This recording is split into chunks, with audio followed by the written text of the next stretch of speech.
This is Lauren, who competed in the three-point shootout at this year's All-Star Basketball Classic. She's also a junior in high school and one of the top high school players in the state of New York.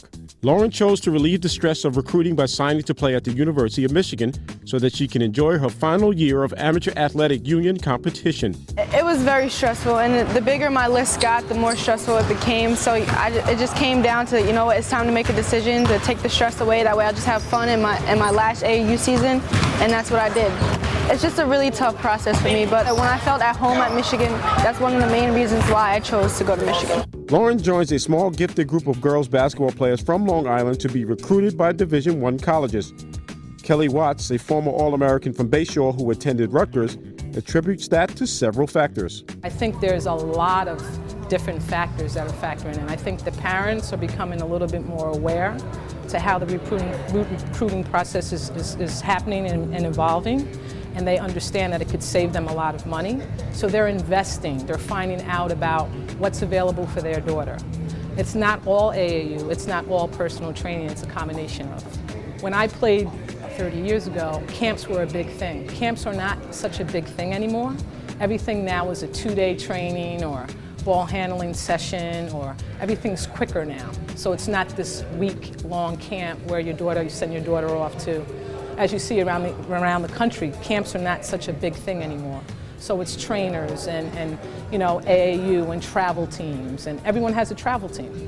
30 years ago, there were maybe 2 AAU programs. Now, if you look up on the websites, there's about, no exaggeration, 45 different AAU programs and travel teams. Parents recognizing that there's an opportunity for their daughters to go and play on the college level. They want that edge. They want to get to that next level. They know they're going to college, but they want to get to that next level to be able to compete, perform, and most of all, win championships. Yeah, we had girls on our AAU team got offered in 9th grade. You know, Lauren Brzezowski and Taylor Byrne and people like that got offers in 9th grade going into 10th grade, you know, so it's a whole different animal. Chuck Everson was recruited heavily out of Brentwood High School, chose to play for eventual national champion Villanova University, has a different view of the recruitment of his daughter Kathleen before she chose to continue playing her career at Bryant University in Rhode Island. Very, very stressful time in the Everson house. Yeah, I mean, because you never know where you stand, and not everybody's up front. There was a lot of schools that had us on their second tier, so you kind of have to wait until someone else drops out or doesn't accept the scholarship, and all of a sudden then you start to move up. It's a whole long, drawn-out process that is very, very, very stressful. It's a little awkward because you have to call them, leave a message, but they can't call you back. It's keep trying, and it's very stressful. You don't know what they're thinking. It's kind of like a big game, but I mean, it was definitely a learning experience, and I'm glad with what came out of it. Her teammate Katie Doherty is going to go to Holy Cross. They've been on the same team since they're in 2nd or 3rd grade. They've never played against each other. Well, next year in college, they'll get to play against each other for the first time, so we're looking forward to that. Many feel that the key reason to heavy recruitment of Long Island girls basketball players is noticing fundamental skills at a very young age. She was outside playing in the yard with all her cousins, which were basically all males, and they had like the Little Tykes basketball hoop.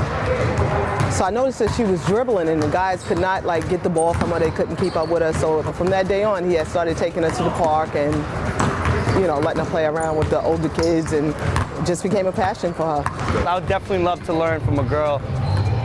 Don't underestimate them because they're very fundamental. They can play basketball. I just think the difference from boys and girls is athleticism. You know, other than that, girls can play. I learned that in college. The girls team we had this year, they were very good. Some guys had their fundamental skills to be a lot better basketball players. That's when I want to get some more fundamental schools. And Kelly Watts feels that parents should be the main advisors for their daughters' basketball careers. As a parent, you have to get out there and kind of get to know the basketball arena so that now you can help your daughter, you know, travel along and hopefully make good decisions when it comes time for colleges. And that's what every parent's doing.